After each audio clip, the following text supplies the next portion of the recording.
Okay, hi everyone. Thank you for coming to my talk after lunch. My name is Ignat, and today we are going to talk about Linux kernel upgrades, mostly in production, and mostly my talk will be about how probably your kernel upgrades are wrong in production. So stay tuned. A little bit about myself. So I do Linux at Cloudflare. I'm interested in system security and performance, and I also enjoy low-level programming, like the Linux kernel, bootloaders, various drivers, assembly stuff. And please don't dare ask me about recent addition of the Rust to the Linux kernel language. So, just joking, you can ask me about it if you won't hear me shouting. Okay, just to make sure you're not asleep after the lunch, what do you do in this case? So you do your usual work, and then a pop-up comes out. Updates available. Who here pressed the button install now? Who will say remind me later? Oh. Would it be different, of all the people who say install now, would it be different if it was a production system? Well, yeah, there are folks. Thank you. Yeah, so usually for production systems, the choice is very easy, right? So it's either remind me later or disable updates completely. But why, right? Like, why is it so? And it's probably related to the fact, how do we perceive software updates, right? And not very well. We perceive them as monsters. However, for regular software updates, they're kind of like monsters. They're ugly, annoying, but they're kind of OK, right? So not very scary. However, when you come to Linux kernel upgrades, everyone thinks it's a big monster which will destroy all the universe. And again, this is natural just because we know how to deal with bad regular software updates. So imagine we have a service which crashes once in a while in production, right? So what we do is like write a systemd unit file, say like, hey, just restart it, and hooray, our job is done. Right? Well, probably not done, but we kind of like we're still operating, right? We may be operating in the degrading mode, but things kind of work, and it gives us time to properly investigate and fix bugs, which we should be doing, right? Not just leave it at this stage. However, with Linux kernel upgrades, you get this, right? And the machine is down, there is no systemd to restart it, and kind of the world ends. So this is natural, this is our perception, and therefore we're kind of like a little bit of scared about applying kernel upgrades, and we don't apply them. We try not to do it as much as we can. But of course, not doing kernel upgrades, there are risks, right? And there are many risks, so let's go through the risks of what are the risks of not applying software upgrades and Linux kernel upgrades in particular.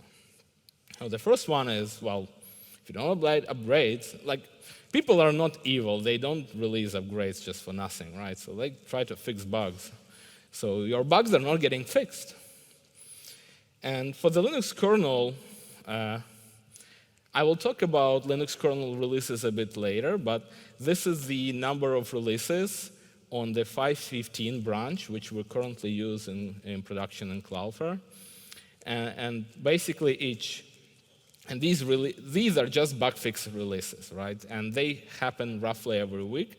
And so far, in 5.15 branches, there were 75 releases. The last one was yesterday. And these are all bug fix releases. And here I just present you the number of commits each release has. So if you do some math, out of 75 releases, we have 38 releases, so more than a half, with more than 100 commits in them. 14 releases, which is roughly 20%, with more than 200 commits, and 6 big bug fix releases with more than 500 commits. So imagine these releases happen every week, and most of the time, you're at least not applying at least 100 bug fixes to your system, right? If you don't apply kernel upgrades, performance is not getting improved. You're missing out. right? So this is a real example from Cloudflare when we actually migrated from the 5.4 kernel to 5.10. This is a memory consumption of one of our services. So this is just basically before and after. So we did some canary deployment, and from on the left side, we see the obvious difference that we're consuming less memory. So we roughly saved, just by applying an upgrade, around 5 GB of RAM per server. And if you're working with a big infrastructure, you may know how RAM is expensive these days, right? And this is, we did nothing, right? Really, we just took what the kernel provided us. Some people from Facebook, now Meta, actually did some improvements to the memory management subsystem in the kernel, and you got it for free. Like, if people from Meta are in the room, thank you very much. So, yeah. Another risk is accumulating change delta. So this is the same graph, same data basically, number of commits per release, but they are presented in accumulating manner. So 0 has 0 commits, 1 has all the commits from 0 and 1, and so forth. But this view gives us the ability to calculate a change delta, right? So let's imagine a situation where now on the 5.15.16 kernel, and we want to upgrade to 5.15.32 kernel, right? So basically, our change delta is roughly 2,000, not roughly, exactly, 2,196 commits, right? And let's imagine, for whatever reason, we decided to postpone the update.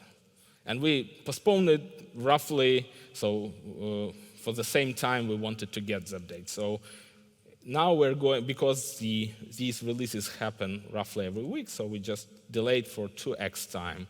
And now we're going to upgrade from 5.15.16 to 5.15.48. And our change delta is now 5,436 commits, right?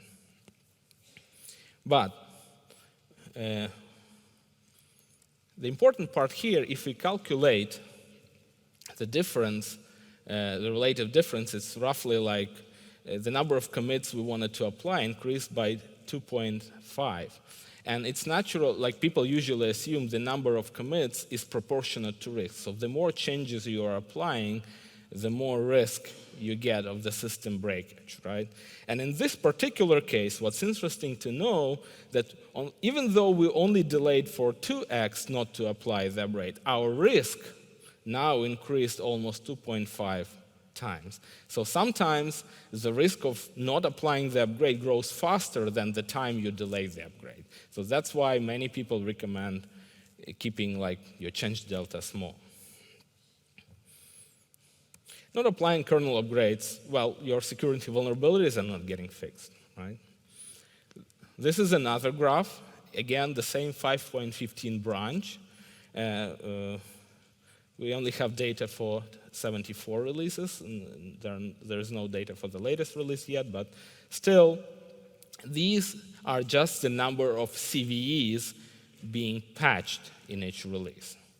So out of 74 releases, we have 55, almost 75%, almost every release has at least one CVE patched in the Linux kernel.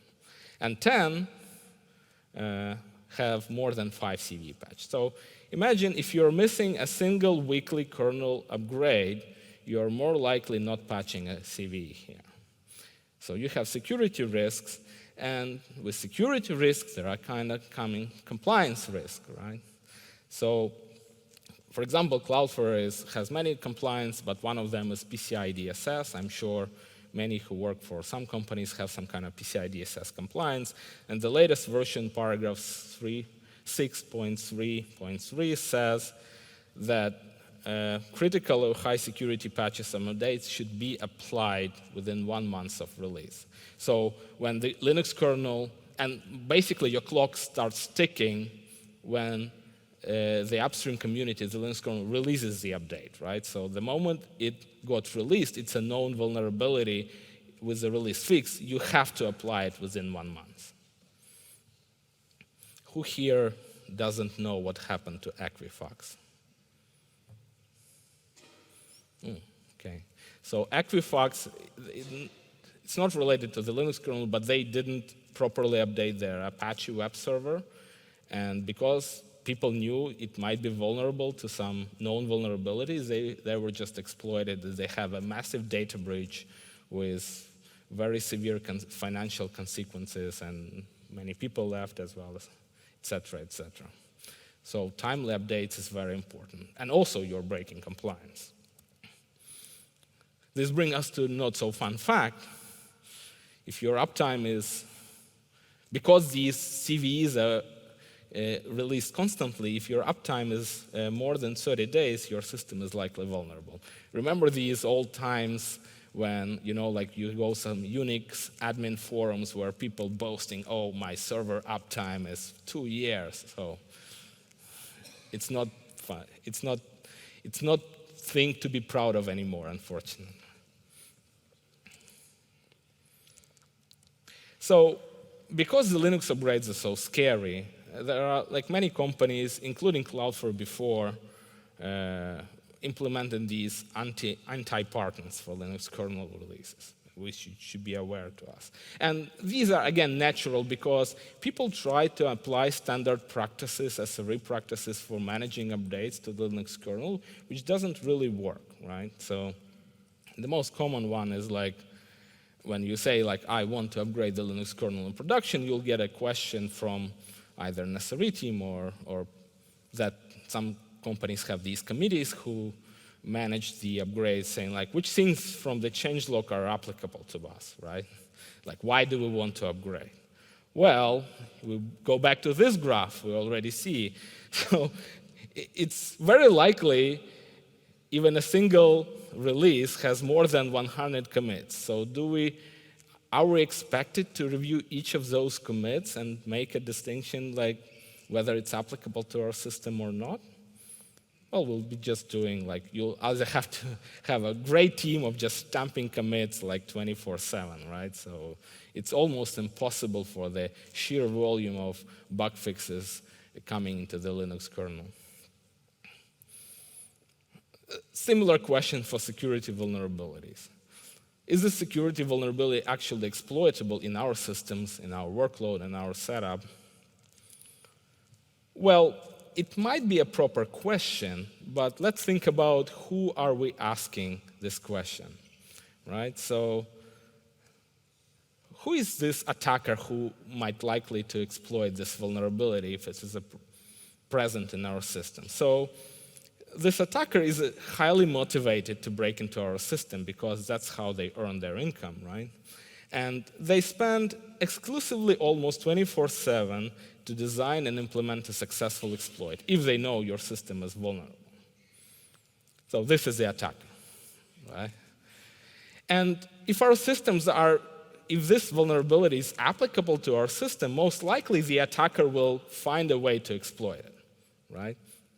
And I've seen examples where, specifically for the Linux kernel successful attacks, they didn't use some kind of one big high-severity vulnerability. They were clever enough to somehow chain 4 or 5 minor vulnerabilities to get a successful exploit. So it's kind of like defense in depth, right? So they were able to accumulate 1 + 1 = 3, accumulate minor exploits to get a successful exploit to the system.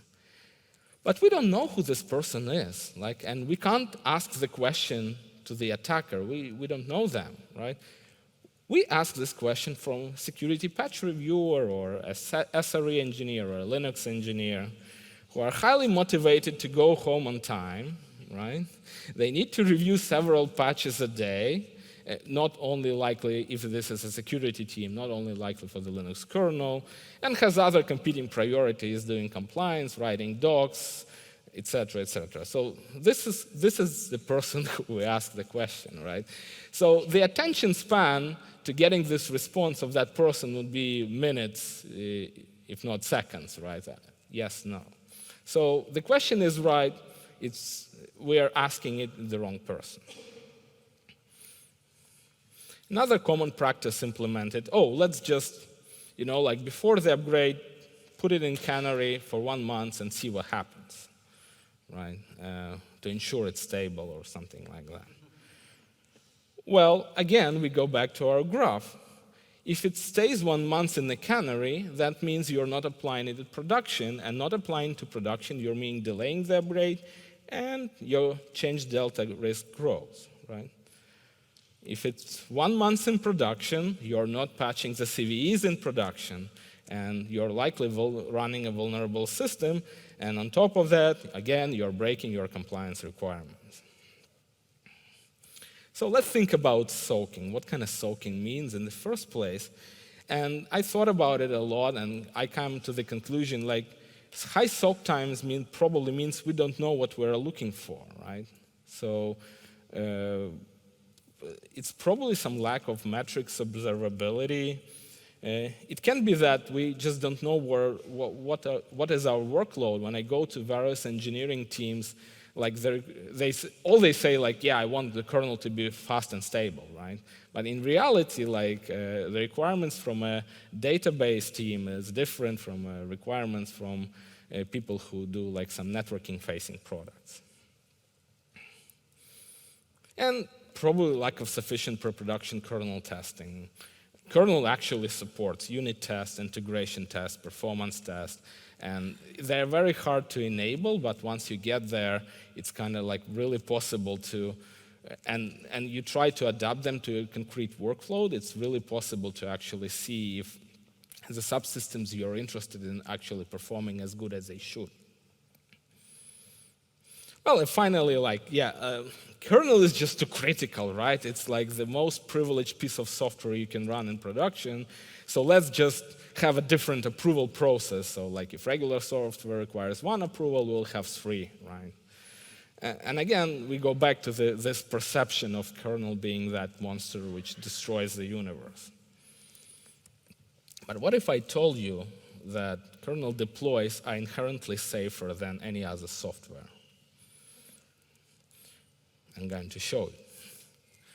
So this is a map. So this is a map of Cloudflare presence around the world. So each of the dots is some kind of city where we have a data center or even more than 1 data center. And we have to manage it somehow. So yeah, how do we deploy the software to this huge distributed network? Well, we have configuration management, we have automation, but roughly if you like see our deploy process from a like 1,000 feet view, you will see like, okay, an engineer writes some code, package into operating system package. We use Debian. So they upgrade the software package in the package repository, right? That package gets installed on the server. If it's a service, it should be restarted. It can be graceful or non-graceful restart, depending on the requirements. But the gist here, if you don't engineer specific safeguards to this release process, new, bad, or good code can propagate through all this network like in minutes. And unfortunately, we learned this the hard way. So it wasn't for the software, but actually for some configuration. So some bad configuration actually propagated too quickly, and it caused like a global outage several times.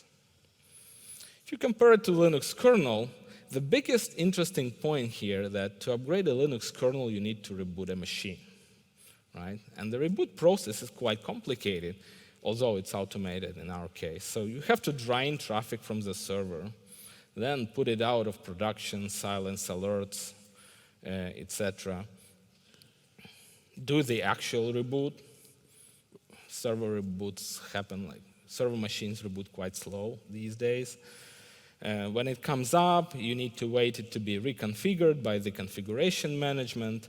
Then when it's properly configured, we run some acceptance testing, and then we put it back into production. And of course, we're not crazy to reboot all the servers at once. We'll do it in batches, like either 1 by 1 or in several batches.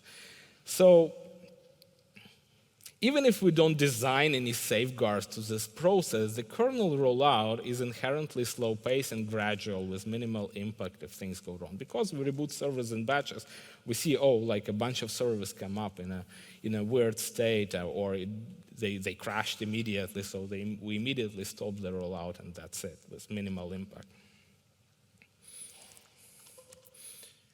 Another reason people are kind of afraid of kernel upgrades because they don't understand the kernel release process, the upstream kernel release process.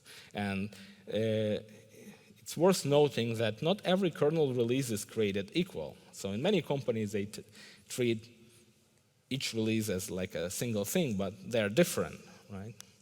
To understand the kernel release process, let's see how the versioning works in the Linux kernel. So we have like a number, a dot, another number, another dot, another number. Like for example, 5.1532. And it kind of looks like a semantic versioning, which we are familiar with, right? But the takeaway here, it's not a semantic versioning. So the first two numbers are major version, not major minor as in a semantic versioning. And the last number is bugs and security fixes.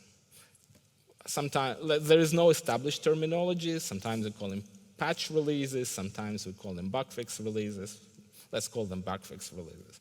But the thing is, these bug fix releases, they never have any new features or major subsystem rewrites. They're only bug fixes. So how does the flow work? So Linux is an open source operating system. The main recent code is managed in the branch by Linus himself still, the creator of Linux.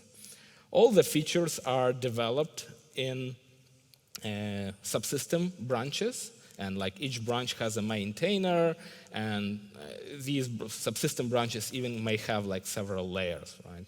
So there is, for example, a subsystem for drivers, a branch for memory management, network, and eventually these features are getting merged during a so-called merge window, which I will talk about a little bit later, to the Linus main branch. And at some points, once in a while, this main branch of Linus branches out to a so-called stable branch. And this is where the major version gets assigned. So we have 5.10 stable branch, we have 5.11 stable branch, 5.12 stable branch. And this happens roughly every 9 or 10 weeks. A new major version is released. And once we have these stable branches, the bug fix releases are tagged on the stable branch. So for example, the first bug fix release is 5.11.1.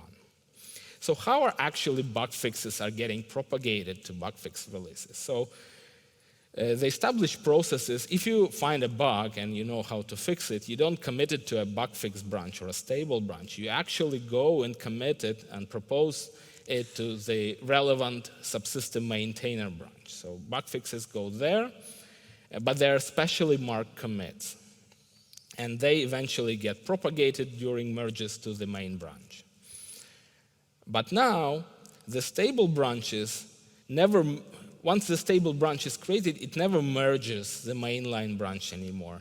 It only cherry picks the bug fixes from the main Linus branch. And once enough bug fixes have been accumulated, roughly every week, a new bug fix release is created on every supported stable branch. So this is where I say that the features from the mainline branch will never get into the stable branch anymore, only bug fixes and security fixes. So yeah, a new major or stable release is created roughly every 9 to 10 weeks, and the merge window itself for features is only 2 weeks, and 7 weeks for bug fixing and stabilizing the branch. So there is actually a lot of testing going on, even to the mainline branch, before it gets released into stable. And because it's not a semantic versioning, this is what the most confuses some folks, some SRE folks and engineers, that leftmost versioning means nothing. So 4.19 to 4.20 upgrade may contain more features than, for example, 4.20 upgrade to 5.0 upgrade. I mean, we're now on the 5.15 branch, but we're now evaluating Linux 6.1, and when I talk to engineers, oh, like from 5 to 6, that's probably a super upgrade. No, it's just it's the same major upgrade as always. Yeah, and bug fix and patch releases are released around once a week, so they are denoted by the left the rightmost version number. They're usually cherry-picked from the main Linux branch. There are no new features, and therefore regressions are quite rare. They may contain critical security patches, and because of the sheer volume of these bug fixes and security patches, you almost always want to apply them. So it's very safe to apply a bug fix release every week. However, let's talk about the major versions, right? Usually a stable release branch is active around 2 or 3 months. So this is active means these bug fixes and security patches are being backported to a stable branch. But then it's end of life, right? And at this point, a new major stable version should be available. And in some bigger corporate environments, it still might be costly to evaluate a new major version every 2 or 3 months.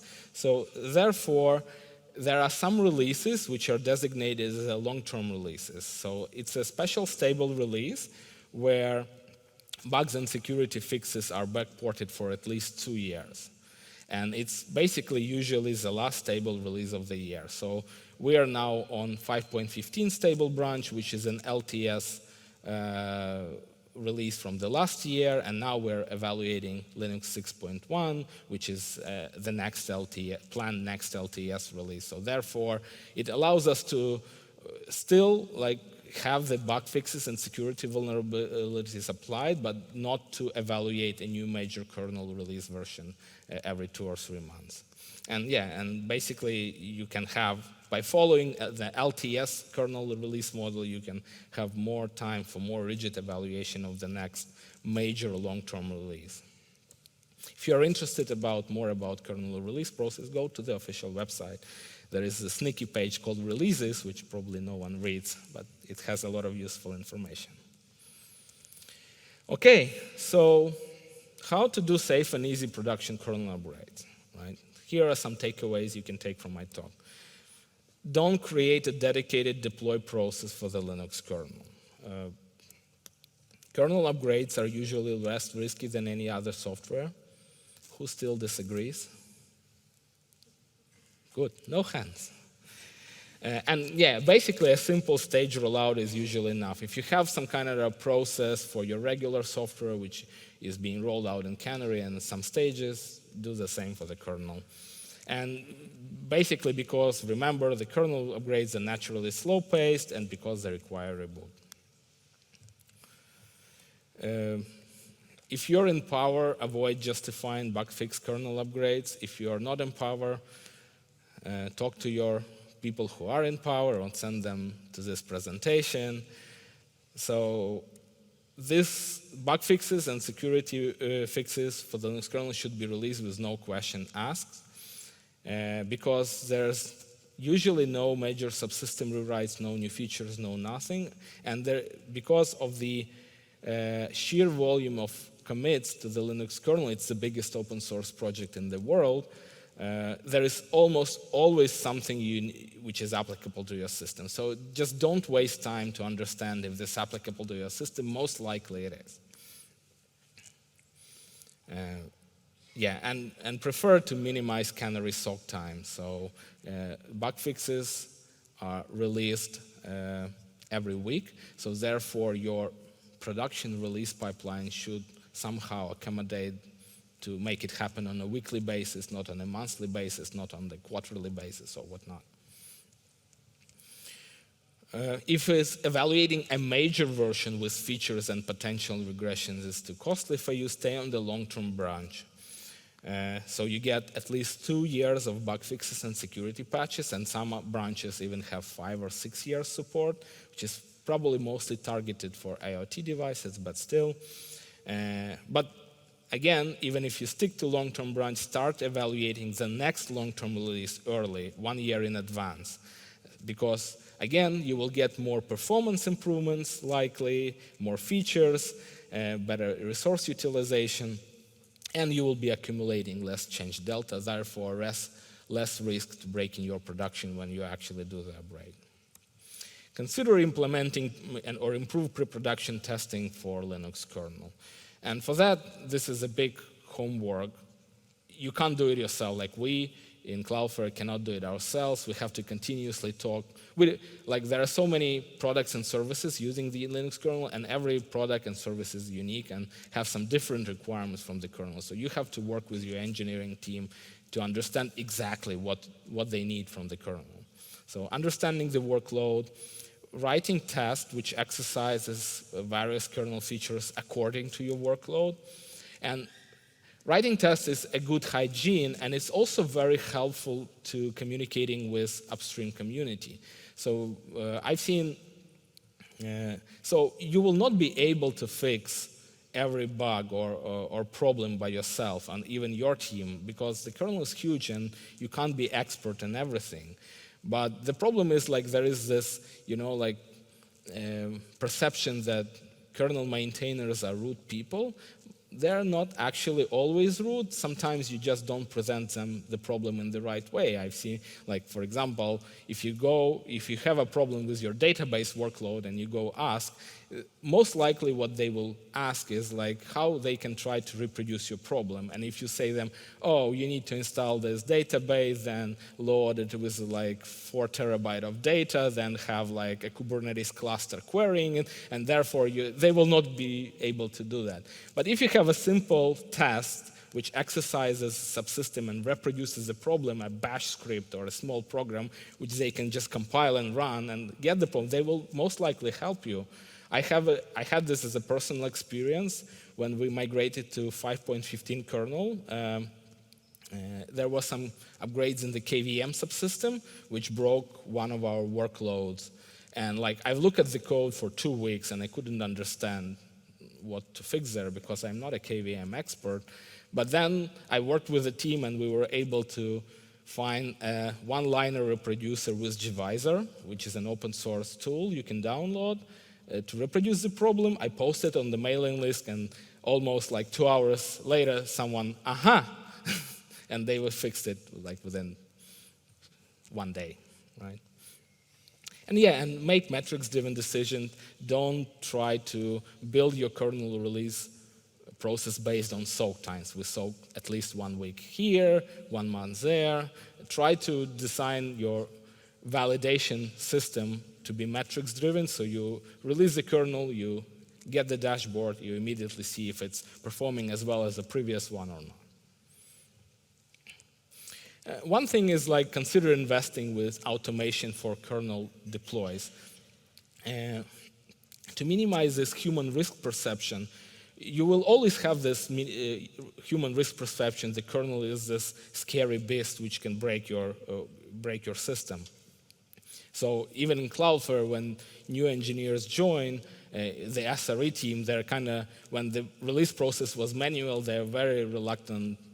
We're very reluctant to press the approve button, on merge button, on whatever which triggers the release. So investing in this automation removes that factor. So nobody, kernel releases happen automatically, and people are not afraid to actually apply them because they're not even in this process anymore. Okay. Once again, Linux kernel upgrades are not more risky than any other software. You need to patch early and patch often, and bugfix kernel releases should be applied with no question asked. And for others, try to understand your workload, metrics, and monitoring, and it will allow if you build all of that, your system will stay patched and secure and performant. That's it. Thank you.